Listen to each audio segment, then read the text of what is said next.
ವಿರುದ್ಧ ಆರ್ಸಿಬಿ ತಂಡ ಗೆದ್ದು ಬೀಗಿದೆ. ಟಾಸ್ ಸೋತು ಮೊದಲು ಬ್ಯಾಟಿಂಗ್ ಮಾಡಿದ ಆರ್ಸಿಬಿ 196 ರನ್ ಕಲೆ ಹಾಕಿತು.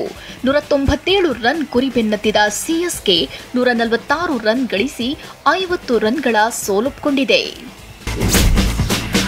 ಸಿಎಸ್ಕೆ ವಿರುದ್ಧದ ಪಂದ್ಯದಲ್ಲಿ ಆರ್ಸಿಬಿ ಕ್ಯಾಪ್ಟನ್ ರಜತ್ ಪಾಟಿದಾರ್ ಸ್ಫೋಟಕ ಅರ್ಧಶತಕ ಬಾರಿಸಿದ್ದಾರೆ.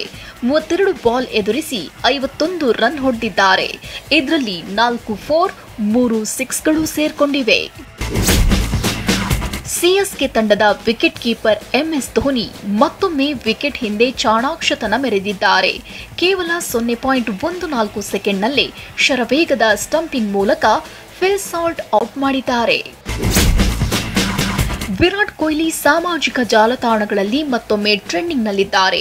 ಟರ್ಕಿಶ್ ನಟ ಕ್ಯಾವಿಟ್ ಸೆಟಿನ್ ಗುನೈರ್ ವಿರಾಟ್ ಕೊಹ್ಲಿಯಂತೆ ಹೋಲಿಕೆ ಹೊಂದಿದ್ದಾರೆ.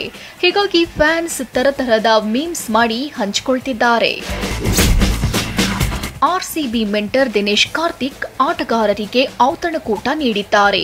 ಪಾರ್ಟಿಯಲ್ಲಿ ಆಟಗಾರರು ಈಜುತ್ತಾ ಸ್ನ್ಯಾಕ್ಸ್ ಸವಿಯುತ್ತಾ ಎಂಜಾಯ್ ಮಾಡಿದ್ದಾರೆ. ಡೆಲ್ಲಿ ಕ್ಯಾಪಿಟಲ್ಸ್ಗೆ ಮೊದಲ ಪಂದ್ಯ ಗೆಲ್ಲಿಸಿಕೊಟ್ಟ ಆಶುತೋಷ್ ಶರ್ಮಾ ತಮ್ಮ ಯಶಸ್ಸಿನ ಗುಟ್ಟು ಬಿಟ್ಕೊಟ್ಟಿದ್ದಾರೆ. ಪ್ರತಿ ಬಾಲ್ ಕೂಡ ಹೊಡಿಬೇಕು, ಯಾಕಂದ್ರೆ ನನ್ನ ಬ್ಯಾಟಿಂಗ್ ಅಂಥದ್ದೇ ಸಮಯದಲ್ಲಿ ಬರುತ್ತೆ ಎಂದಿದ್ದಾರೆ.